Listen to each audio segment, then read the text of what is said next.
For my IOC, I received I Felt a Funeral in My Brain by Emily Dickinson. So the poem was written in 1862 by Emily Dickinson, and the genre of this poem is a lyric poem. And in the poem, Emily Dickinson wants to share many innermost feelings with the audience in a very intimate way.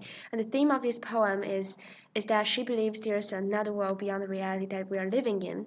So she tries to tell the audience that how transforming from sanity to insanity feels like when you are dead.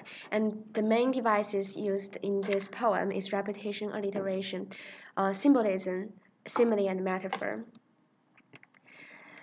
This is my table of contents, and I'm gonna go through my IOC first by introducing the basic information, and then I'm going to go to the prosaic form and define some significant words in the poem, and then I'm gonna analyze the language, and the last part is all the literary devices, and then I'm gonna have my conclusion now.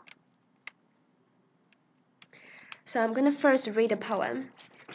I felt the funeral in my brain and mourners to and fro, kept treading till it seemed the sense was breaking through, and when they all were seated, a service like a drum, kept beating till I thought my mind was going numb, and then I heard them lift a box and creak across my soul. With those same boots of lead again, the space began to toll, as all the heavens were a bell and being but near, and all in silence some strange race ragged solitary here. And then a planking raisin broke, and I dropped down, and hit the wall at every plunge and finished knowing then. So I already put a glossary in your handout, but here I'm going to focus on two words that have double meanings in the poem. The first word is creak. So creak is an onomatopoeia, and it describes the sound, a squeaking sound when an object is being moved. However, there's also a connotative meaning of a person being fragile or weak under pressure or strain. So in this poem, in line 9 and 10, Emily Dickinson says that, and then I heard them lift a box and creak across my soul. So the creak can be interpreted in two ways. The first one is the box is creaking. So when the funeral is over, they lift the box, and the creaking sound of the box is heard by Emily Dickinson. And however, there's another way to interpret this word is that her soul is creaking, because when you put creak to the soul, she says that creak across my soul, and she means that maybe because for the first two stanzas, she describes the funeral as chaotic because of all the treading of footsteps and beating of the drum, and here she maybe feel very overwhelmed, and she feels like her soul is creaking. And creak is a very significant word in this poem, because other words such as break cannot convey the same meaning, because creak is an onomatopoeia, and it gives the sound of the box, either the box creaking or her soul creaking, in a more figurative way. But break does not show that. There's another significant word called solitary. In line 15 and 16, she says that, and all inside in some strange rays, ragged solitary here. She describes herself and silence are of the same race, and basically she's saying that they are both lonely and on this journey going to another world. And solitary has two meanings. First of all, it describes a place that is isolated. Second of all, it describes someone is existing alone. So it can interpret in both ways, because when you think of Emily Dickinson and silence are of the same place, and because it's quiet, so it seems like they are in a place that is isolated. However, it can also mean that Emily Dickinson is on this journey alone. And solitary is also very significant, because when you say lonely, for example, it doesn't give the same meaning as solitary does, because solitary has a positive meaning, that when you say someone is when you say solitary, it infers that someone likes to be alone, and he or she might enjoy her own company. But when you say lonely, it has a negative meaning, and it means that even though one is surrounded by a lot of people, but he cannot connect to them. And Emily Dickinson really likes to be alone on this journey, because when she's dead, she finds peace, and that's why she uses solitary. So this is my prosaic form. I already put my prosaic form on my handout as well. But there are a few things there are a few things that I changed the way I interpreted this poem. I'm gonna explain these changes later in my IOC. So the structure of these poems follows the ABCB, the 8-6 alternating syllable pattern, except for the first stanza, because first stanza starts with 9 syllables in the first line, and it is a slam poem because the words sound similar but do not quite rhyme. And so it follows iambic tetrameter to iambic trimeter and iambic tetrameter to iambic trimeter, and it follows a chronological order because Emily Dickinson is telling a story of this funeral and how she's going on her journey to insanity. And there's a climax of this poem. At line 16, she says "wrecked" because "wrecked" breaks the iambic pattern of this whole poem. And I think that's breaking point of this poem, because before that she's saying that she's describing the funeral and she's still living in sanity, but after the word break, she then talks about the planking raisin and everything, which indicates another world.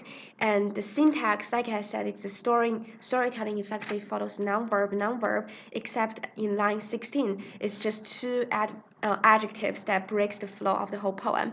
And the punctuation of the poem is mainly in Japanese, and also open lines, because she always gives the situation in the first line and describe how it's like the second line. For example, in the second stanza, in the first 2 lines, she says that, and when they overstated the service like a drum. So a service like a drum is describing how the funeral is like. The first language feature I want to talk about is diction and tone. So there are these loaded words such as a service and heaven's word bell. So it gives a context of this poem that this whole funeral takes place in the Christian church, because in the Christian church, when someone tolls a bell, it means that the person is dead. And the tone of this poem is transforming from intense to earnest, because she gives the audience a very chaotic feeling in the beginning of the beating of the drum and treading of footsteps. And so I think she's probably overwhelmed by the situation around her.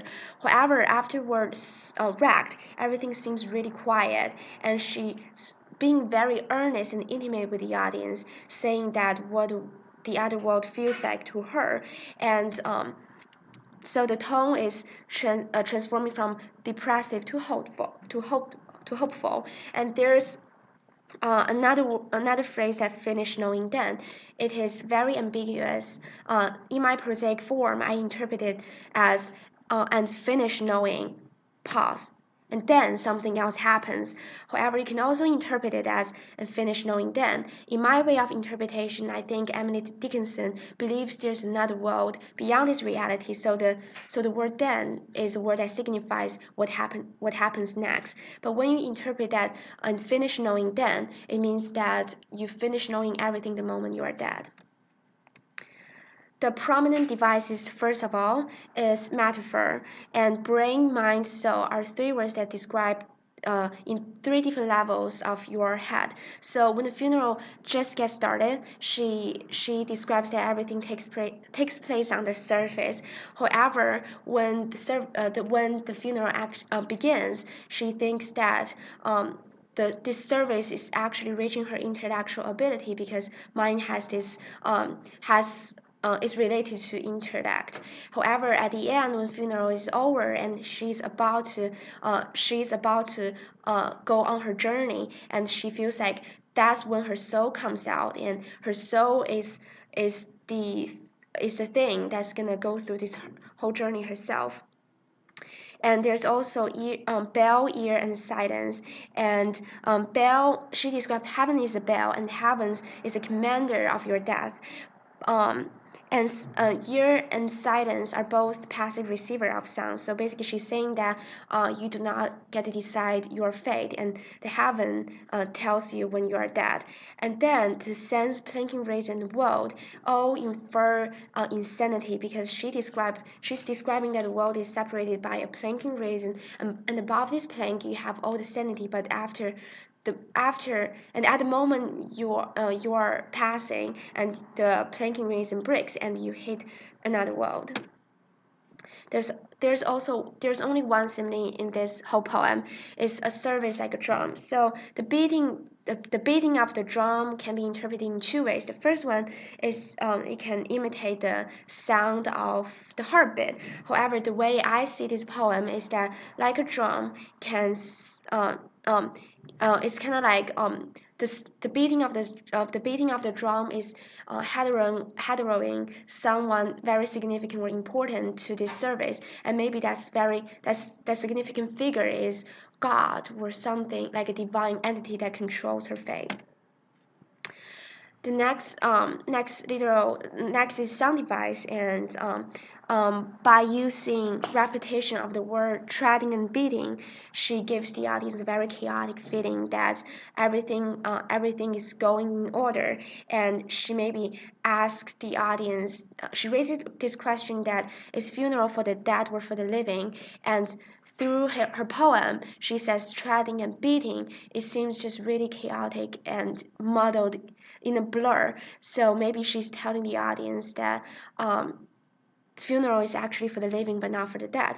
And there's also alliteration of in the third stanza, and I and silence some strange race wrecked solitary here.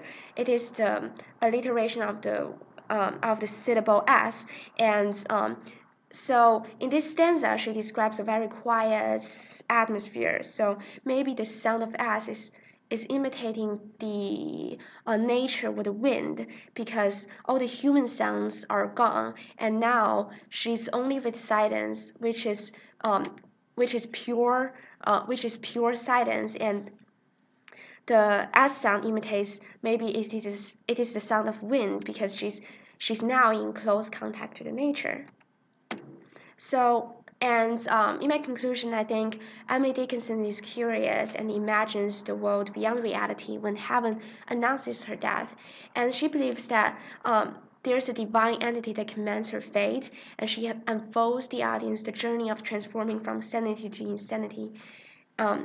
Feels like, and through symbolism, she tells the audience that you do not get to decide your fate, and through alliteration and repetition, she imitates what the funeral feels like to her as a person who is about to die. And the source that I used in my IOC is Shroom, and thank you for listening.